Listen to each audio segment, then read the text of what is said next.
Hello, my name is Delina. You ever wonder what it feels like to watch your own family rewrite your story? One quiet erasure at a time? It started with a laptop, sinking to the bottom of a pool. My brother smiled as it disappeared beneath the water because I refused to pay his $16,000 debt. But that wasn't the worst part. The worst part was realizing my mother called it an accident. That my name vanished from my father's will like I'd never existed. That behind every "we love you," there was a whisper, "Stay small." So I ask you, what do you do when the people who raised you are the same ones who try to erase you? I'd been putting it off all week. Every time Carlin's name lit up my phone screen, I let it go to voicemail. I told myself I was busy, that I'd call him back later, but the truth was simpler. I knew what he wanted. I could feel it like a weight pressing down on my chest. Sunday morning arrived like most others in Tempe, dry heat rising early, the sun already high by mid-morning. I was on my patio, trying to salvage a slow, quiet day before the week stole it from me. My iced coffee sat on the table, condensation sliding down the glass, and my laptop, my lifeline, was open beside me, waiting for edits on a client's wireframe. I was mid-keystroke when I heard the side gate creak open. I didn't need to look up. That slow, smug rhythm of footsteps on my stone pavers had belonged to Carlin since we were kids.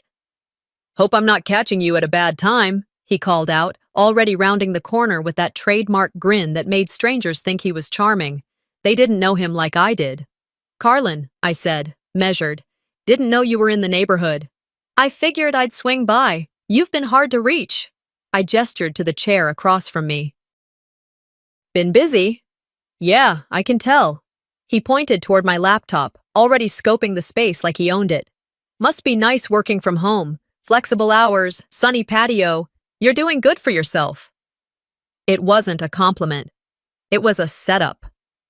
We danced around small talk for maybe 10 minutes. Weather, some vague updates about Mom, a half-hearted joke about politics, and then he leaned forward, elbows on knees. "Look, I won't beat around the bush," he said, exhaling through his nose like he was gearing up for something noble. "I need a loan." There it was. "How much?" I asked flatly. 16,000. I blinked, not because the number shocked me, but because he said it like he was asking for a ride to the airport. "For what?" "Some stuff caught up with me," he said, avoiding eye contact. "Card debt, a couple of things from the business. It's temporary, Del, just until I get back on my feet." "You said that last time," I reminded him. "That was different." "No, it wasn't. You said it would be 6 months tops. You never paid me back." His face tensed, just a twitch around the jaw, but he forced a smile. "It's not like you need the money right now." There it was again, that entitlement, that casual dismissal of my work, my hustle, my choices. I stared at him for a long moment, then said what I'd been practicing in my head for weeks. "I'm not giving you any more money." Silence stretched between us like a rope being pulled tight. "Excuse me?" I said, "No, Carlin. I can't keep fixing your messes. I won't." He laughed, like I'd told a joke. "You're serious?" "I'm done enabling you." He stood, too quickly, knocking the table slightly. My coffee sloshed. He turned toward the pool, hands on his hips. "I drove all the way here, and you won't even help your own brother. 16 grand is pocket change to you, Delina." "That's not the point. It's my pocket." He turned back toward me, and his eyes, for a moment, were stone cold. Then they shifted to something more amused. "Well," he said, voice syrupy smooth, "I guess you won't need that laptop anymore." Before I could react, he stepped forward, bumped the edge of the table with his knee, deliberate, precise, and in one smooth motion, the laptop slid off and tumbled into the pool with a quiet splash. Time slowed. The only sound was the soft bubbling as my lifeline sank into chlorinated silence. My mouth opened, but nothing came out. Carlin smiled. That awful, satisfied smile. "Whoops," he said. "Should have put that thing somewhere safer." Then he turned and walked away, humming under his breath like he had just cleaned the gutters or mowed the lawn. I didn't move. Couldn't. That laptop held client projects, portfolios, invoices, everything. I had backups, of course, but not everything was current. Some of it would be lost forever. But it wasn't the laptop, it was the message. This wasn't a tantrum. This wasn't a sibling squabble. This was punishment for daring to say no, for stepping outside the role he'd assigned me years ago, the fixer, the wallet, the quiet sister who never fought back. I stared at the last ripple on the water's surface, then turned away. I wouldn't cry, not for him, not this time. I walked back into the house, not even bothering to close the patio door behind me. Inside, the air was still cool from the AC, but I was burning. I poured the rest of my coffee down the sink, hands trembling just slightly. I sat at my kitchen counter, breathing slow, controlled breaths, no calls to make, no texts to send. I just sat. And as the sun reached its peak, I made a promise to myself. This wouldn't end like the last time. He wouldn't win. Not again. I didn't know how long I stood there, staring at the place where my laptop had vanished beneath the shimmering water. The patio was silent now, only the sound of the filter humming in the background. I finally turned away, not out of peace, but because staying still had become unbearable. I walked into the house, each step slow, deliberate. I grabbed a towel, wrapped it around the dripping wreck that had once held months of my work, and sat down at the edge of the sofa. My phone buzzed in my pocket. I wasn't ready to talk to anyone, but when I saw the name, Mom, my thumb moved before my mind could stop it. "Hello?" I said, voice low. Her tone was clipped. "I just got off the phone with Carlin. He said there was an incident?" I didn't respond immediately. I wanted to measure my words. "He pushed my laptop into the pool, Mom." There was a pause. A beat too long. "Well, he said it was an accident." I blinked. "It wasn't." "Honey," she sighed, dragging the word like she was exhausted by me. "You've been so tense lately. Maybe you're reading too much into it." "Mom," he looked me in the eye and said, "Whoops," before it even hit the water. She laughed. Not a joyful laugh, but one of disbelief. "It's just a laptop, sweetheart. Let's not blow this out of proportion." Something inside me snapped. Not a scream, not a sob, just a silent tear between what I hoped she'd be and what she was. "You know he owes me money," I said. "You know this isn't the first time." "Oh, please," she scoffed. "Your brother's had a rough time. You've always been the strong one. He's trying." That line, the same one since we were kids. He's trying. And I guess I was just supposed to keep being the strong one, silently absorbing the damage he left behind. "I'm tired of being the one who fixes everything," I said quietly. There was no response for several seconds. Then, "I think you should cool off a little before saying things you'll regret." "I'm not the one who should be regretting anything." "I'm hanging up now, Delina," she snapped. "We'll talk later." And she did. Hang up, that is, not talk. I sat there, the phone still pressed to my ear long after the line went dead. The quiet in the room was louder than anything she could have said. By mid-afternoon, the heat outside had peaked. The patio was flooded with light, but inside my apartment, it was dim and heavy. I couldn't just sit there any longer. I grabbed my keys, the laptop wrapped in the towel, and drove. 30 minutes down to Chandler felt longer than usual. The freeway stretched under a pale sky, my thoughts looping like a scratched CD, over and over, the same refrain. It was just a laptop. By the time I pulled up to my mother's house, my stomach had twisted itself into a hard knot. The house was familiar, but it didn't feel like home, not anymore. I rang the bell. She answered faster than I expected. Her smile faltered when she saw me. "Oh," she said. "I didn't think you'd come." "I want to talk," I said simply. "Carlin's inside," she added, like that should matter to me. I stepped in anyway. The air smelled like lemon cleaner and something burnt, probably from the oven. Carlin was sprawled on the living room couch, phone in hand, looking far too comfortable. He didn't look up, just said, "Hey, sis." I didn't answer. My mother hovered in the entryway, hands wringing. Would you like some water?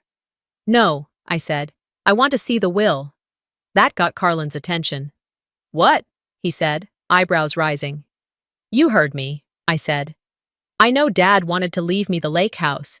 I overheard you and Mom talking about it a few months back. Isolde froze. Then her eyes darted toward Carlin. He stood, slowly. You're really digging into that now? Yes, I said. Right now. Mom let out a breath and walked toward the office. The drawer made a soft thud as she opened it. She returned holding a thin folder and handed it to me. We made some changes, she said. Your father, he meant well, but after he passed, we had to be practical. I opened it. My name, missing. Just like that. Where once there had been space for me, there was now a blank line. Carlin needs the house more, she added, as if that explained everything. I stared at the paper. It wasn't just ink and signatures. It was a quiet erasure of who I had been in this family. My place, crossed out behind closed doors. You didn't think to tell me? I asked, voice low. We didn't want to hurt you, she said. Too late. Carlin chuckled, sitting back down. This is what you're upset about, a piece of property? You're better than this, Dell. You took my name off without asking. That's not a mistake. That's a choice. I thought you'd grown out of being dramatic. I looked at Mom. Did Dad agree to this? Her mouth opened, then closed. He didn't leave instructions. We did what we thought was best. No, you did what was easy. I folded the paper slowly and placed it back in the folder. Thank you for showing me, I said. My tone was calm. Too calm. Carlin smirked and went back to his phone. I walked to the front door, my mother trailing behind me. Delina, please don't let this ruin. It didn't ruin anything, I interrupted. There wasn't anything left to ruin. The door shut behind me with a soft click. In the car, I sat for a moment, hands gripping the wheel. I wasn't erased by accident. I was erased because I didn't play my part anymore, because I said no, because I stopped bending, and they couldn't handle it. I didn't leave the car for a while after returning from Mom's house. I sat in the garage, engine off, listening to the tick-tick of the cooling hood. Yes, I could have gone inside, collapsed on the couch, turned on some meaningless TV just to numb the edge, but something held me there. Maybe it was the silence, or maybe it was the sudden clarity that things would never go back. By the time I finally made it inside, the Arizona heat had followed me in. The air conditioner hummed, but it couldn't reach the places inside me that had overheated. I placed my fried laptop on the kitchen counter, unwrapped the damp towel, and looked at it like it was a body I hadn't buried yet. 2 days passed. I didn't hear from Mom. No texts, no follow-ups. Carlin, of course, hadn't even pretended to care. But I had work to do. Client deliverables, freelance proposals, invoices, all of which were inaccessible since my backups were stored online. So, that Thursday morning, I got up early. The sky was still a dark wash of purple and blue as I padded into the living room with a cup of stale coffee. My laptop was dead, but I had a spare, a basic model I kept for travel. I powered it up, fingers moving automatically. I opened my browser, logged into my Google Drive, expecting at least the last week's worth of files. Empty. At first, I thought it was a glitch. My heart thudded, but I refreshed the page, checked my Wi-Fi, even restarted the browser. Nothing. Folders, gone. Shared files, gone. Portfolio, gone. I clicked into my activity log. That's when I saw it. Accessed at 2:17 a.m., 2 nights prior. Location, Chandler. I stared at that word for a long time. I hadn't been in Chandler at that hour, but someone else had. Someone who lived there. Carlin. My breath caught as I clicked deeper. The login came from a device using my mother's Wi-Fi. It wasn't masked. No VPN. No attempt to hide it. They didn't just take me out of the will. They were trying to erase me entirely. My identity wasn't built around money or property. It was built on my work, my independence, the name I'd carved out for myself in a field where women, especially women who looked like me, weren't always taken seriously, and they'd trashed it like it was just another piece of outdated furniture. I closed the laptop with a quiet click, not trusting myself to stay calm. My hands trembled, but I didn't cry. Not this time. Around noon, my phone rang. I recognized the number. Jason Richards, a creative director I'd worked with twice before. We'd shared laughs, a couple of drinks at a design conference in Denver, and he'd even recommended me for a project last spring. "Hey, Delina," he said, his voice a little too formal. "Got a minute?" "Sure," I said, wary. "I got sent a Reddit thread this morning," he began. Didn't want to believe it, but I figured I'd ask. My stomach turned cold. What did it say? "It's anonymous, but the writer claims you've ghosted on client work, that you blame your family for career stumbles, says you're unstable." I swallowed hard. That's not true. I figured as much, but it's spreading. After we hung up, I searched. The thread was there, on a designer-focused subreddit I used to frequent. A long post, well-written, hitting every weak spot someone like Carlin would know. There were screenshots, edited, of course, DMs that made me look like a flake, comments from fake accounts echoing the same accusations.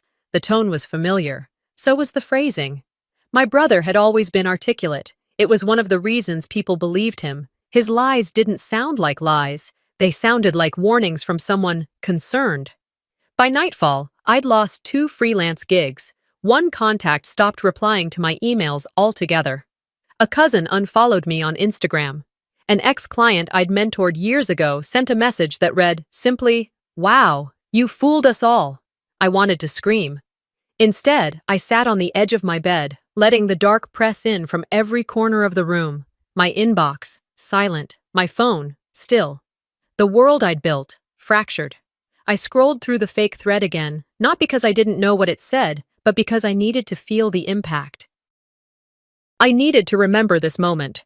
I took screenshots, saved HTML backups, cataloged every post. If Carlin thought he could erase me by deleting files and poisoning my reputation, he underestimated how I kept records. I always had contracts, conversations, client emails. I archived everything. It wasn't paranoia. It was professionalism. Still, that night, I felt small. I lay on the floor of my living room because my bed felt too warm, too safe, and safety didn't exist anymore. Memories came, not the warm ones, the filtered ones, like the time I won a regional coding competition in high school. But Mom made me skip the award dinner because Carlin had detention and someone needed to stay home with him. Or the job I turned down in Seattle because Mom cried and said, "You're the only one who doesn't leave me." Silence wasn't noble. It was what they used to keep me compliant. A storm rolled in after midnight, the kind that made you think the sky was ready to split open. I sat by the window, watching the rain start. Somewhere between thunderclaps, my father's voice came back to me, gruff, tired, but unwavering. "If you ever want to be respected, you better learn to be louder." He hadn't always understood me, but he'd seen me, he'd seen Carlin too, and he'd known. I opened my notes app, not to write a blog post, not to rant. I started a timeline. January, Carlin asks for money. I refuse. February, laptop destroyed. March, files deleted. Smear thread appears. I created folders, uploaded screenshots, found emails, backed everything up twice. Once to a drive Carlin didn't know existed, once to a platform he couldn't guess. I titled the master folder, Reclamation, because this wasn't revenge, this was recovery. I had never felt so awake and so alone in my life. After days of watching silence pile up in my inbox and trust peel away in layers, family, friends, colleagues, what I was left with was less than nothing. But something inside me had shifted. If I wasn't going to be seen, I would make sure I was heard. So that Sunday, while most people were easing into dinner with people they called their people, I put on jeans, a clean shirt, and drove to my mother's house. No text ahead, no warning. I didn't want an invitation, I wanted the truth. The sky was unusually dim for Arizona in spring, clouds thick like they were holding something back. The air smelled like scorched pavement, and wind tugged gently at the edges of my sleeves as I stepped up to the porch. I rang the doorbell once and opened the screen door without waiting. Inside, the familiar scent of pot roast hit me, but it didn't feel warm. It felt performative. Carlin was seated at the piano in the corner of the living room, lazily pressing out a melody I vaguely recognized. Something classical, slightly dramatic, like he was scoring his own movie. My mother stood near the kitchen archway, apron still on, smiling, until she saw me. "Delina?" she said, eyebrows rising. "I didn't want to miss dinner," I replied. My voice was flat, controlled. Carlin turned his head, smirked, then continued playing like this was all some delightful coincidence. I walked into the dining room, set my phone down in the center of the table, and pulled out a chair. "Sit down," I said to both of them. "We need to talk." My mother hesitated, hands still gripping a dish towel. "Sweetheart, this isn't—" "Now," I said. I didn't raise my voice, but I didn't need to. Carlin stood up, clapping his hands like a theater actor finishing a soliloquy. "Well, this is new." I stared at him. "Let's talk about the Google Drive." He blinked, then smiled again. "You think I care about your spreadsheets? You accessed my account from Mom's house. I have the log, the time, the IP address." Mom turned toward him, then back to me. "What are you talking about?" "You don't know?" I asked. He uses my laptop sometimes. I don't monitor what—" "She knew," Carlin interrupted. "But she didn't think it was a big deal. You deleted everything." "Backups exist," he said, raising an eyebrow. "Unless you didn't keep them, in which case—" "Sounds like a you problem." I looked at my mother, hoping, even now, to see shock, or at least disappointment. I got neither. "He said it was an accident," she muttered. "That he thought he was clearing space. You're always so sensitive about things." "Sensitive?" I said. "You erased me from Dad's will, and now you're defending your son for erasing my work." Carlin scoffed. "There it is. She's mad she didn't get the house." "This isn't about a house," I snapped. "It's about how you treat me like I don't exist unless you need something. It's about how every time he screws up, you act like I'm the one being cruel when I say no." My mother's lips pressed into a thin line. "Carlin said he made some mistakes. But you've changed. You sound angry." "That did it." "You don't want the truth," I said slowly. "You want quiet. You want me to swallow everything so dinner doesn't get uncomfortable." "You think this is easy for me?" she shot back, finally raising her voice. "I'm a mother. I have 2 children." "You have 1, I corrected.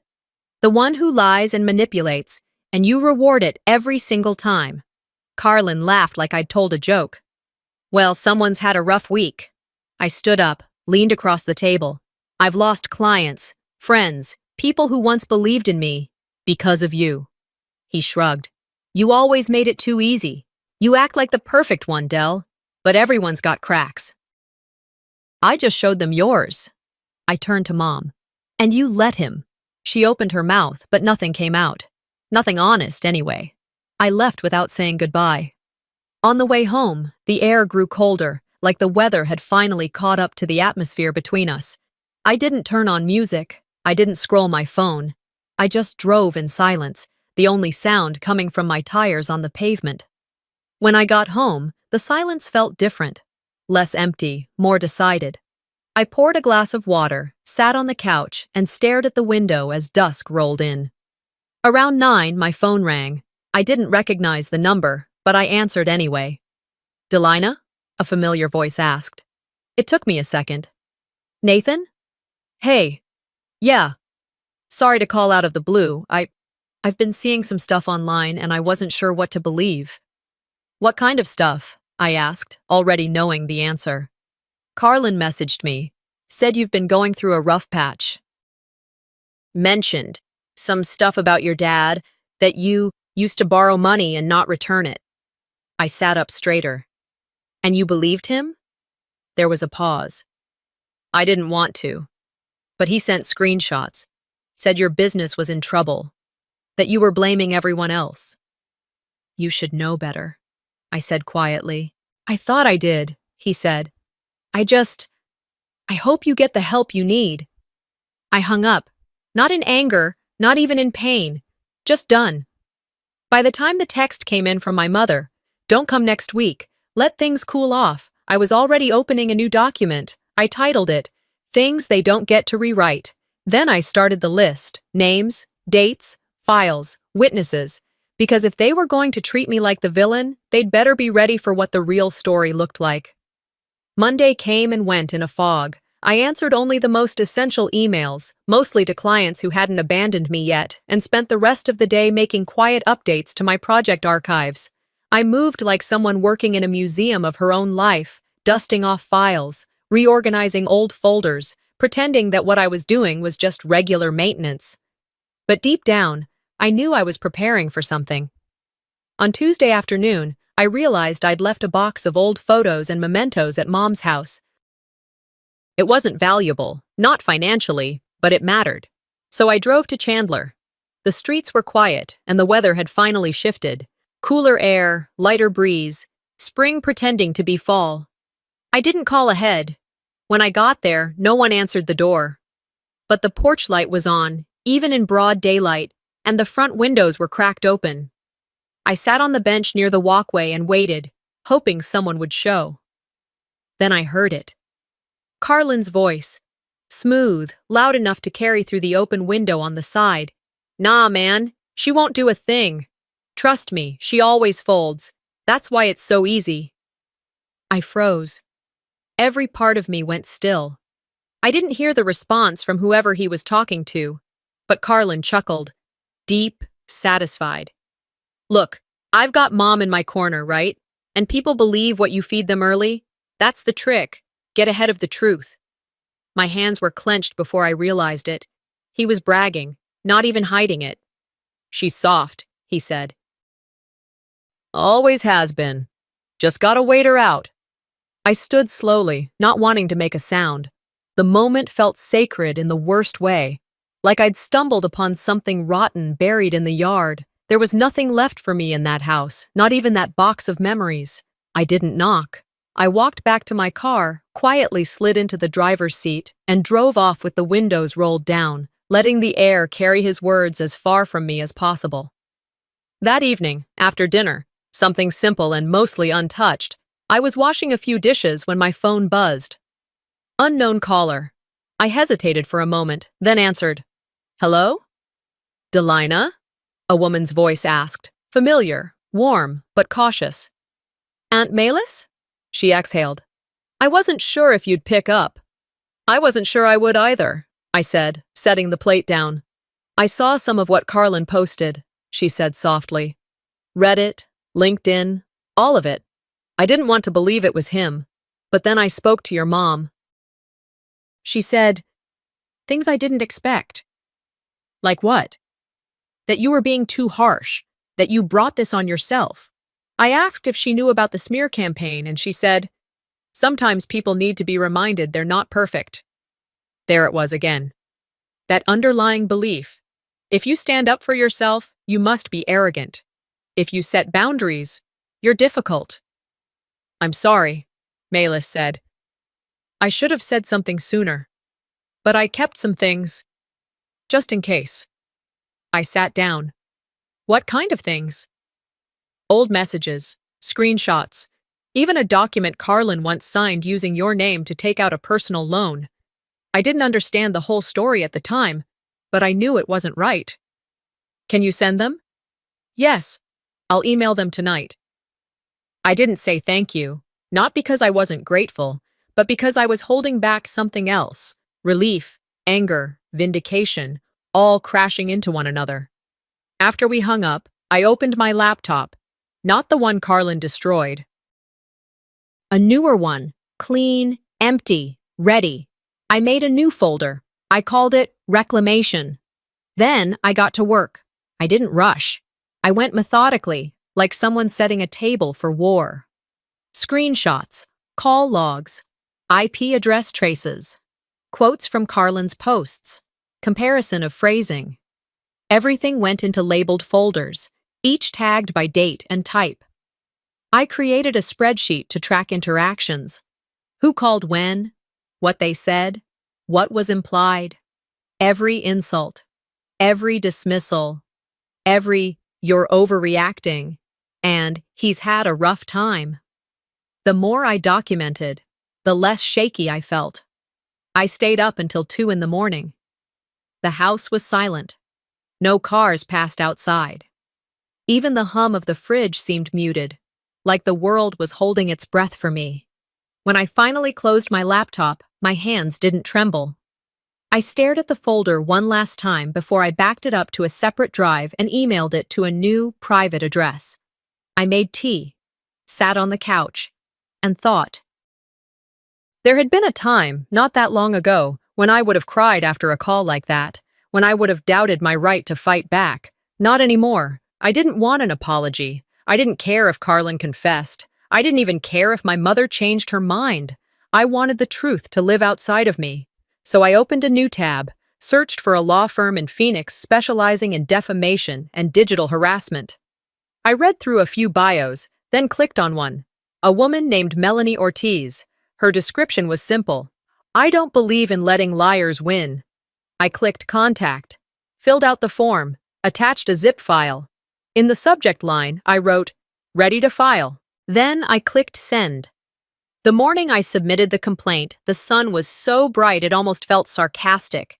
It was one of those crisp, blue-sky Arizona mornings that trick you into believing the world is kind. The kind of day you'd associate with porch swings and grocery lists, not legal action. I made myself a cup of black coffee, ignoring the urge to add anything sweet.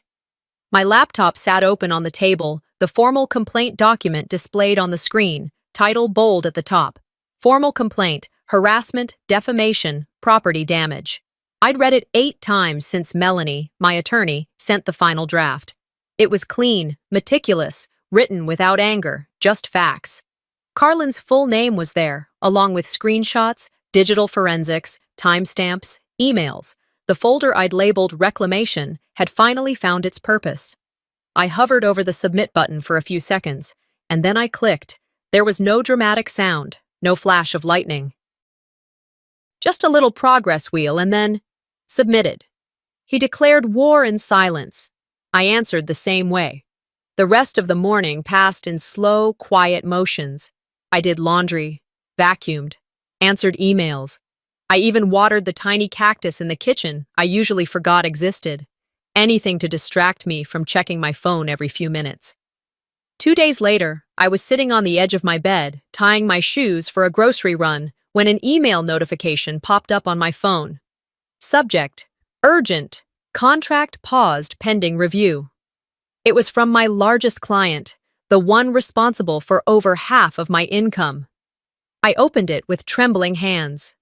"Delina, we're reaching out with concern regarding allegations that have come to our attention, suggesting you've used AI-assisted content and misrepresented original work in recent deliverables. Due to the severity of these claims, we're placing the current project on hold until further notice." The message continued in a polite, sterilized tone that made the gut punch land harder. I sat there, phone in hand, staring at the screen. No one had called me. No one had asked for my side. I emailed them back immediately. Then called. Straight to voicemail.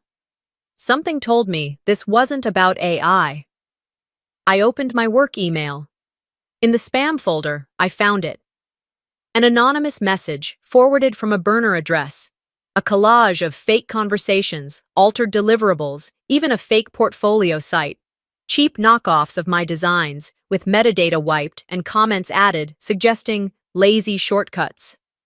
It was ugly, and it was familiar. The tone, the structure, the passive-aggressive, just thought you should know phrasing. I knew Carlin's voice, even when he was hiding behind a keyboard. And I knew exactly what to do. I didn't cry. I didn't panic. I opened a new folder in Reclamation and named it Client Sabotage. I copied the email, screenshotted the metadata, backed it up, logged every step. Then I called Melanie. "We need to escalate the case," I told her. I could hear her typing in the background. "Understood. We'll include this in the supplemental filing." "Will it be enough?" "It's more than enough," she said. "You're building something airtight." That evening, I booked a meeting with one of my smaller clients, the one who had stuck around through all of this. We met at a local cafe, one with a quiet patio tucked behind the building, shielded by desert plants and half shaded by a canvas awning, the kind of spot where real conversations happened. I arrived early, ordered tea, and sat with my notes open. I didn't plan to beg. I planned to explain. When she arrived, she gave me a small, warm smile. Her name was Joy, and she ran a nonprofit focused on literacy for immigrant families. She was sharp, direct, and most importantly, honest. "I've seen the threads," she said, getting straight to it. I nodded. "It's been a mess." "Do you know who's behind it?" "Yes." "Can you prove it?" I pulled out a printed copy of a comparison sheet. Carlin's messages from years ago matched line by line with the anonymous ones. The phrasing, punctuation, formatting, it's consistent. I've got a digital forensics consultant confirming the metadata. Joy read in silence for a few minutes. When she looked up, she said, "You know, the fact that you've documented all this, most people would have just deleted their socials and disappeared." "I thought about it," I admitted. "Why didn't you?" "Because not everyone walked away." She nodded slowly. "We'd like to continue our work with you. We'll issue a public statement if needed." Something unknotted inside me, not entirely, but enough to breathe again. We finished our tea, talked about fonts and reading levels and grant proposals. It was the most normal I'd felt in weeks. Afterward, I walked around the block before heading back home. The streets were golden with late afternoon light, kids on scooters, a dog barking in the distance, someone watering their lawn too early. Life was still happening, and I was still part of it. That night, I updated the reclamation folder one more time. I wrote a short journal entry, not for anyone else, just for me. Not everyone will stay, but the ones who do, that's where I rebuild. I closed the laptop, turned off the light, and lay down, not feeling safe, exactly, but steady. The war wasn't over, but I had my footing now. The morning Carlin faked his near-death experience, I was drinking coffee and finalizing my response to the updated legal strategy with Melanie. I was deep in thought, combing through documents, when my phone buzzed with a link from Joy, the nonprofit director I'd met at the cafe. The message read simply, "You've got to see this." I clicked it. A blurry hospital photo greeted me. Carlin, dramatically reclined in a hospital bed, eyes closed, an oxygen tube looped under his nose like a prop. The caption underneath, posted on his Facebook and reshared across multiple platforms, read, "Grateful to be alive. Took a nasty shock while trying to fix mom's wiring. Family's been through enough. Some people care more about their laptops than their blood." The comments were exactly what you'd expect. "So sorry, Carlin. Stay strong. Your sister always seemed cold. Some people just aren't built for family." The post had gone semi-viral, enough that my name was now being dragged through mud by complete strangers who had only seen one photo, one caption, and had apparently decided that my refusal to endlessly forgive and forget made me cruel. Heartless, he'd timed it perfectly, just as I had begun to regain footing, just as I'd stopped feeling like the one drowning. I stared at the screen until the photo blurred from the tension in my eyes. It was a move straight out of Carlin's playbook. Control the narrative, strike before someone else can. And once again, he used Mom, her house, her safety, her name, to make it seem noble. I sat for a while without moving. Then, just after 11, my inbox pinged again. New message from Aunt Malis.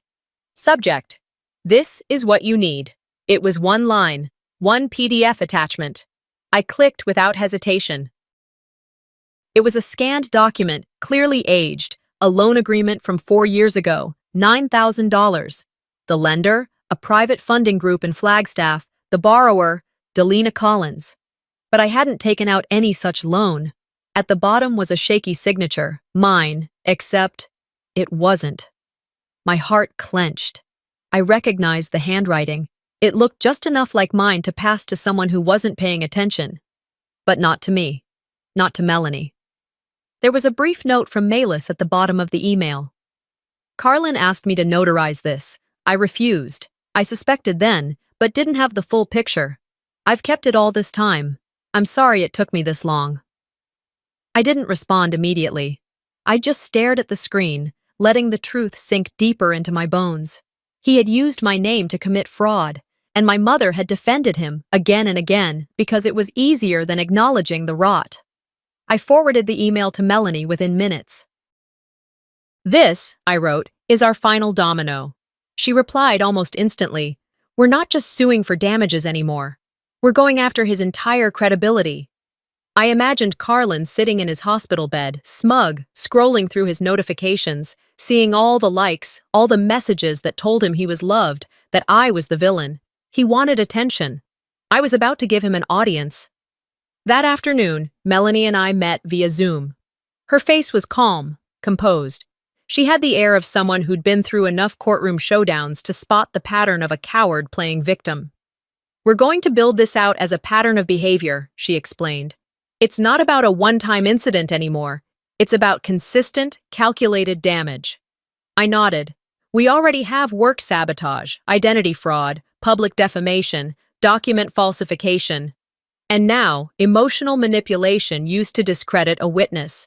That hospital stunt is more than petty, it's strategic and reckless." We outlined the next steps: depositions, a restraining order to protect digital access, and a social media brief to attach to the suit. After the call ended, I logged off everything: email, Facebook, Reddit. I needed silence, not absence, but stillness. I turned off my phone, closed the laptop, and stood at the kitchen counter in complete quiet. Even the street outside was unusually still, as though the world sensed I was pulling back the arrow before the release. I lit a candle. Lavender, my father's favorite scent. Then I opened my secondary laptop, the one Carlin didn't know existed, and began preparing what would become the truth bomb. Not a rant, not a plea, a series of plain, factual, time-stamped slides, each one layered with evidence: dates, contracts, emails, screenshots, voice notes. I even added a comparison of his phrasing in anonymous posts versus his known writing. Let the world decide. I didn't do this because I needed applause. I did it because I needed closure. I created a final folder, separated from the legal documentation. This one wasn't for court. This one was for the internet. I named it Receipt. It was the kind of folder you drop when words have run dry and you're tired of explaining. I spent the rest of the evening backing everything up twice, on the cloud and on a hard drive locked in a fireproof safe I'd bought on impulse 2 years earlier. By midnight, I had everything ready. One post, one truth, one audience, and no more room for doubt. By the time Saturday morning rolled in, everything was ready. I'd slept for maybe 4 hours, not out of nervousness, but out of sheer anticipation. It was the same kind of buzz I used to get before a major product launch, except this time, the product was the truth. I brewed coffee like I always did, but the moment I sat down at the kitchen table, steam curling around my fingers, I knew this day would shift something irreversible. I didn't feel powerful or brave. I felt done. And that, somehow, was more solid than courage. I opened LinkedIn, clicked Create Post. The title came to me faster than I expected, like it had been waiting inside me the whole time. Silenced by Bloodline, Why I Finally Spoke Out. Then I attached the files, slide after slide. Screen-recorded evidence of deleted files, the forged debt document, the impersonation email to my client. I added a brief note to each one, concise, emotionless, clear. I included the formal complaint Melanie had filed 2 weeks ago, the signed affidavit from Aunt Malis, the timestamp comparisons, and, because I had nothing left to protect, I attached the final screenshot of Carlin's hospital post, the one where he painted me as heartless while still hooked up to a fake oxygen tube. Then, I sat back. I stared at the post button for a full minute, and I clicked it. Immediately after, I uploaded the same content to Reddit under my real name. I wasn't hiding. I wasn't interested in dragging this through back channels or sharing anonymously. I was done with shadows. Then I opened Instagram, posted a story slide that said, "Receipts? Facts. My side of the story. Click the link." And I logged off. For 4 hours, the world said nothing. No likes, no messages, just silence. I went for a walk. Down the canal path near my apartment, past the same prickly pear cactus I'd passed every Saturday for the last 3 years. I stopped at the farmer's market, bought an iced tea, and pretended like I hadn't just thrown a match into the center of my family's entire reputation.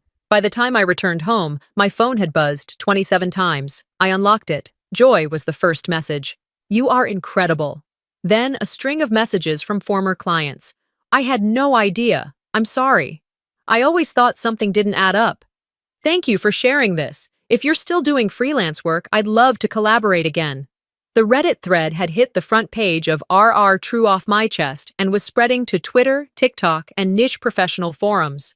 One user wrote, "This is the wildest story of sibling sabotage I've ever read, and she has the receipts to back it up." But the one that caught me off guard came from someone I hadn't spoken to in years. "Delina, it's Tara. I just saw everything. I'm crying.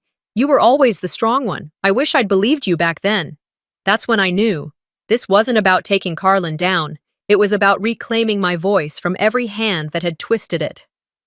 The next morning, Carlin's employer released a statement on LinkedIn. "We do not condone unethical conduct. Mr. Carlin is no longer affiliated with our organization. We are conducting a full internal investigation." It was cold, corporate, but it was a thunderclap all the same. Within hours, news stations picked up the story. Not all of it, just the edges. The local channel ran a segment titled "Woman Speaks Out After Sibling Allegedly Forges Documents in Defamation Case." I didn't watch it. I didn't need to. By Sunday afternoon, I received a message from a blocked number. "Carlin's trying to call," Melanie said, forwarding me a screenshot. "He wants to settle privately. Should we respond?" I looked at the notification for a while. "No," I said. "Let him speak in court, like I had to." My phone buzzed again later that evening. It was a text from my mother. She hadn't messaged me in weeks. It read, "We didn't know. I didn't know. Please stop this. Families don't air dirty laundry like this." I didn't reply. She still didn't get it. This wasn't dirty laundry. This was theft. This was character assassination. This was years of bending and folding and swallowing and nodding. I sat on my balcony as the sun dipped behind the buildings, my inbox still filling with apologies and encouragement from strangers, colleagues, friends who had stayed silent for far too long. I didn't feel victorious, but I did feel lighter. I opened LinkedIn one last time, read through the thousands of comments, then I deleted the post, not out of shame, not out of fear, because it had done its job. The truth was out, and I didn't need to keep screaming.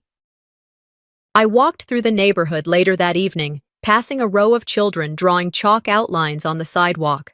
One little girl was sketching a huge sun with orange rays stretching into the street. Her mother glanced at me, smiled politely. I nodded back. I wasn't invisible anymore. I didn't win anything. But I reclaimed something that should have never been taken. 6 months later, I stood in front of a very different kind of door. This one painted a soft, forget-me-not blue, framed by aging white trim, and a welcome mat that didn't scream Pinterest perfect. It was just there, a little frayed around the corners, saying what it needed to without trying too hard. The keys in my hand jingled, a quiet, promising sound. They didn't feel familiar yet, but they were real. Mine. I took a deep breath and opened the door to my new apartment in Austin, Texas. The scent of lemon cleaning spray and fresh paint hit me first. Underneath it, something simpler, a blank canvas smell. The place was small, cozy, and honest. There were no granite countertops, no stainless steel appliances, no glossy magazine aesthetics, but the windows stretched wide, letting in the kind of golden sunlight that touched everything like it was welcome. The hardwood floors creaked as I walked across them, just enough to remind me I was grounded. I set a box down on the kitchen counter and took a moment, not to celebrate, not to make a declaration, just to be. This wasn't a grand finale or a victory lap. This was a beginning, and beginnings don't always announce themselves. Sometimes they arrive like a quiet breath at the end of a long sentence. I pulled out my phone and snapped a photo of my makeshift office, a folding desk by the window, a secondhand swivel chair, my new laptop already glowing with that first-time excitement. Nothing extravagant, just functional, honest space. I posted it on my private Instagram with a single caption. Clean slates aren't always clean, but they're still slates. Then I tucked my phone away, turned on my playlist, and got to work. I started part-time at a small design firm across town. The team was tight-knit, the kind that actually meant it when they said no working weekends. The clients were local nonprofits, family-run shops, startups trying to matter. The pay wasn't as high as the old days, but the hours were kind. The stress didn't follow me home. I picked up a few freelance clients on the side, people I trusted, whose vision aligned with mine.